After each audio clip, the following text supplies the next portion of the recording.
Class 9th students. तो बेटा हम करवा रहे थे यूजेस ऑफ मल्टीपल रिफ्लेक्शन। क्या करवा रहे थे बेटा हम? Uses of multiple reflection. ठीक, क्लास 9th चैप्टर नंबर आपका चल रहा है बेटा 12। ठीक है, तो उसमें हमने आपको दो यूजेस बताए थे मल्टीपल रिफ्लेक्शन के। एक तो आपका हमने मेगाफोन लाउड स्पीकर की शेप कैसे डिसाइड करते हैं उसका बताया था, और सेकंड हमने बताया था कि जो स्टेथोस्कोप होता है जो मेडिकल साइंस में जिसको हम यूज करते हैं बॉडी के हार्ट बीट्स को एंड लंग्स के जो उनमें यूज करते हैं, तो स्टेथोस्कोप में साउंड में किस तरीके सुनाई देती है, तो उसमें मल्टीपल रिफ्लेक्शन का यूज होता है, तो उसके बारे में हमने बताया था आपको। तो अब जो है आपकी थर्ड एप्लीकेशन, दो यूज हम बता चुके हैं मल्टीपल रिफ्लेक्शन के। अब हम बात करेंगे third use of multiple reflection. इसमें हम क्या करेंगे, जो कंक्रीट होल्स होते हैं, जो उनकी जो सीलिंग होती है, ठीक है, कॉन्फ्रेंस हॉल वगैरह होते हैं, सिनेमा हॉल वगैरह होते हैं, उनको हम कर्व्ड बनाते हैं जिससे कि साउंड जो है रिफ्लेक्शन के बाद हर एक कॉर्नर से, ठीक है, तो हर एक कॉर्नर से साउंड हमारी क्या हो बेटा, रिफ्लेक्ट हो। ठीक है, तो क्योंकि जो कर्व्ड होता है बोर्ड, जो कर्व बोर्ड होता है हमारा, तो उसको हम जो स्टेज का पीछे का पोर्शन होता है उसमें भी प्लेस करते हैं जिससे कि साउंड रिफ्लेक्ट होगी बोर्ड से और वो चारों ओर क्या होगी, फैलेगी। ठीक है, हर एक पोर्शन में।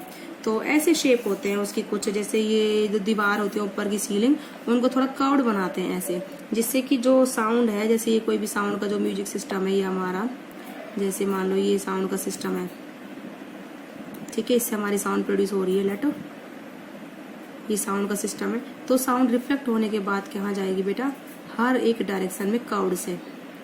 ठीक है, तो इस तरीके से तो वो हर एक डायरेक्शन में जाती है। तो सिनेमा हॉल वगैरह में या फिर कॉन्फ्रेंस हॉल वगैरह होती हैं, ठीक है, सीलिंग जो उनकी होती है तो कैसी बनाते हैं, थोड़ी जो उनकी जो सीलिंग बनाते हैं उनकी कर्व्ड शेप बनाते हैं। क्या बनाते हैं, उनका साउंड बोर्ड कैसे प्लेस करते हैं, कर्व्ड में। ठीक है, तो आप इसको लिख लीजिए। ठीक है, सीलिंग मतलब जो उनके ऊपर की जो छत की दीवारें होती हैं, ठीक है, तो ceilings of concert hall, conference hall, ठीक है, एंड सिनेमा हॉल्स।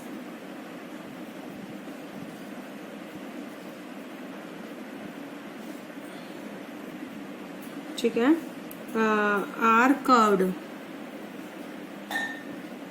ऐसे होते हैं बेटा, वो कर्व्ड होती हैं, सो दैट, ठीक है, sound after reflection, sound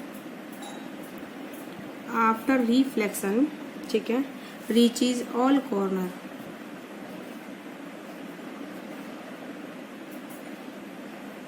reaches all corner of hall.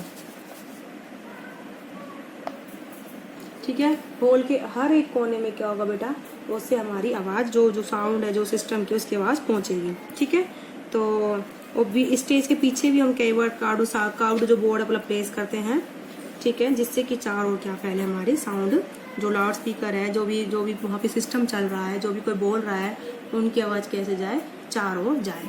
बोलिए, बात समझ में आ गई। अब जो हम पढ़ेंगे नेक्स्ट टॉपिक है जो हमारा, जो ह्यूमन आई होता है, अदर एनिमल्स होते हैं, उनकी रेंज क्या होती है सुनने की। तो अब हम पढ़ेंगे बेटा रेंज ऑफ हियरिंग। ठीक है, तो रेंज ऑफ हियरिंग देखो बेटा क्या होता है, जो ऑडिबल रेंज होती है ह्यूमन के लिए वो होती है 20 हर्ट्ज से 20,000 हर्ट्ज। ठीक है, नंबर फर्स्ट, तो ऑडिबल रेंज ऑफ साउंड, ठीक है, फॉर ह्यूमन बींग्स,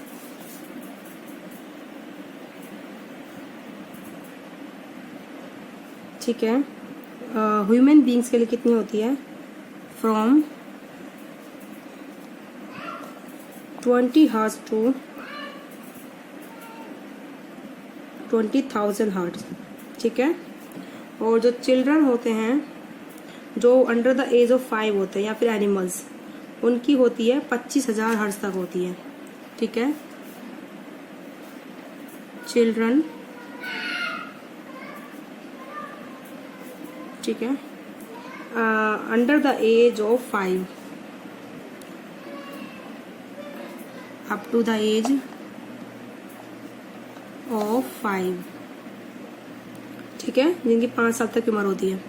और कुछ एनिमल्स,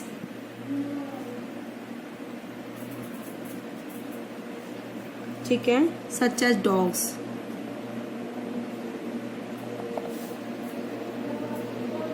जो डॉग्स होते हैं, can hear up to 25 kilohertz, ठीक है। अब जैसे जैसे लोग बड़े होते हैं तो उनकी जो सेंसिटिविटी होती है हाई फ्रिक्वेंसी की सुनने की कम होती चली जाती है। तो जो साउंड होती है बिलो फ्रिक्वेंसी 20 हर्ट्ज उसको हम बोलते हैं इंफ्रासोनिक साउंड या फिर इंफ्रासाउंड। तो साउंड्स ऑफ फ्रीक्वेंसी, तो sounds of frequencies below 20 hertz, ठीक है, बिलो 20 हर्ट्ज होती है जो आर कॉल्ड, ठीक है, इंफ्रासोनिक साउंड्स।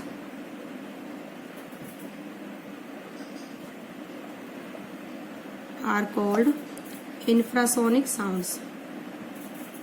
तो जो बिलो 20 हर्ट्ज की साउंड होती है उसको हम बोलते हैं इंफ्रासोनिक साउंड बोल देते हैं या फिर बेटा इंफ्रासाउंड। ओके, ये बात समझ में आई आपको। तो अगर हाँ मैं यही बोल रही थी इफ ये कि 20 हर्ट्ज से बिलो की साउंड को हम क्या बोलते हैं, इंफ्रासाउंड बोलते हैं, ठीक है। तो अगर जैसे हम कोई पेंडुलम है, ठीक है, तो उसके हम अगर वाइब्रेशन सुन सकते हैं और या फिर जैसे मधुमक्खी होती है उसकी जो विंग्स की आवाज है ना, उसके पंखों की वो सुनाई देती है। जैसे कोई मधुमक्खी जो उसके पंख खिलते हैं आती है ना जी की आवाज, तो वो उसकी जो फ्रिक्वेंसी 20 हर्ट्ज से कम ही होती है। ऐसी कोई पेंडुलम है तो उसकी फ्रिक्वेंसी 20 हर्ट्ज से कम होती है। अगर हम उसकी आवाज को सुन पा रहे हैं, उनकी आवाज को, तो मतलब हम इंफ्रासोनिक साउंड को सुन पा रहे हैं। बोले बात समझ में आ रही? तो अगर हमें इन चीजों की आवाज सुनाई देती है तो यानी कि हम इंफ्रासोनिक साउंड को सुन सकते हैं। जिनको नहीं सुनाई देती वो इंफ्रासोनिक साउंड को नहीं सुन सकते। तो आप इसको लिख सकते हो, ठीक है, वी कुड हियर, ठीक है, हम सुन सकते हैं इंफ्रासाउंड को।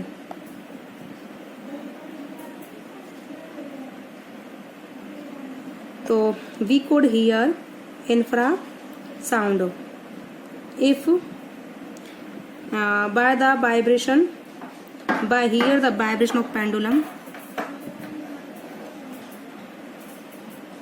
by hear the vibration of pendulum, ठीक है, पेंडुलम्स के वाइब्रेशंस को सुन के, ठीक है, और by hear the sound of wings of a bee, या फिर the vibrations of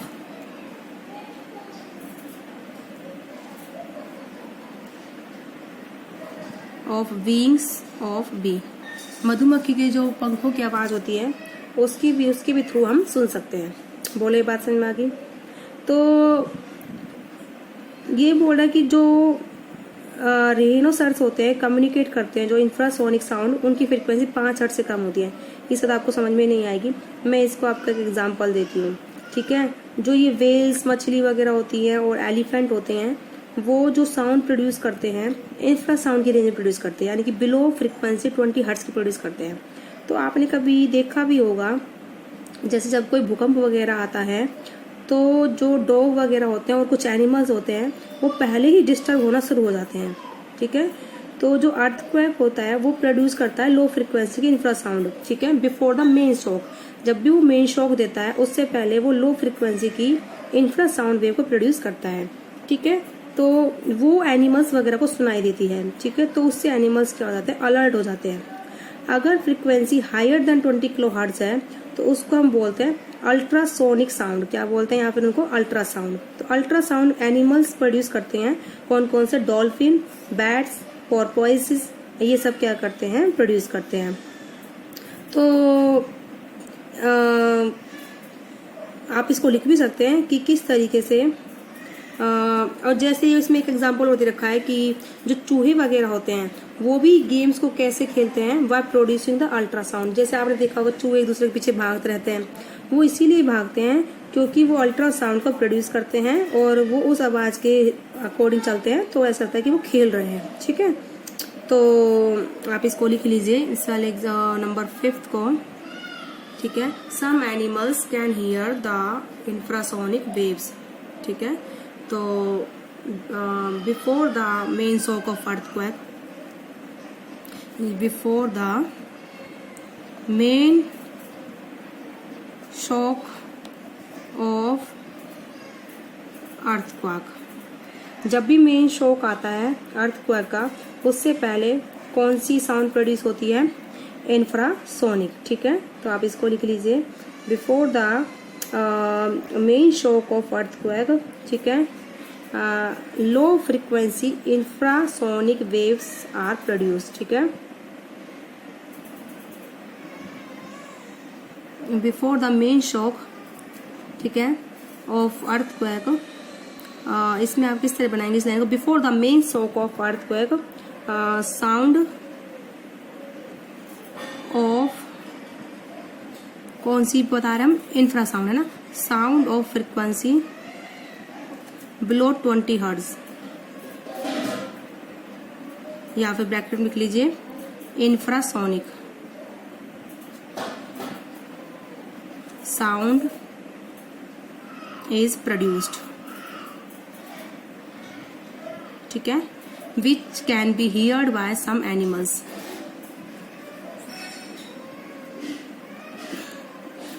which can be heard by some animals. Therefore, animals got disturbed before the earthquake. ठीक है, before the main shock of earthquake. Therefore, animals got disturbed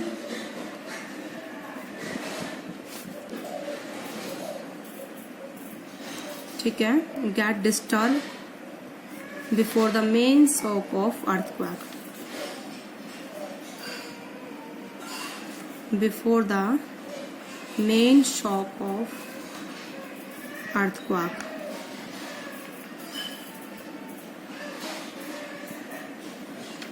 ठीक है, अभी तो हमने infrasonic के बारे में पढ़ा है। ठीक है, नेक्स्ट पॉइंट में जो हम पढ़ेंगे वो अल्ट्रासोनिक के बारे में पढ़ेंगे। ठीक है, नेक्स्ट वीडियो में हम किसके बारे में पढ़ेंगे बेटा? अल्ट्रासोनिक वेव्स के बारे में। तो आज की वीडियो में बेटा इतना ही। हमने पढ़ा है कि क्या क्या रेंज है ह्यूमन की सुनने की, हमारी एप्लीकेशन क्या थी मल्टीपल रिफ्लेक्शन की। तो अब इसके बाद हम अल्ट्रासोनिक वेव के बारे में पढ़ेंगे नेक्स्ट वीडियो में। आज की वीडियो में बेटा इतना ही।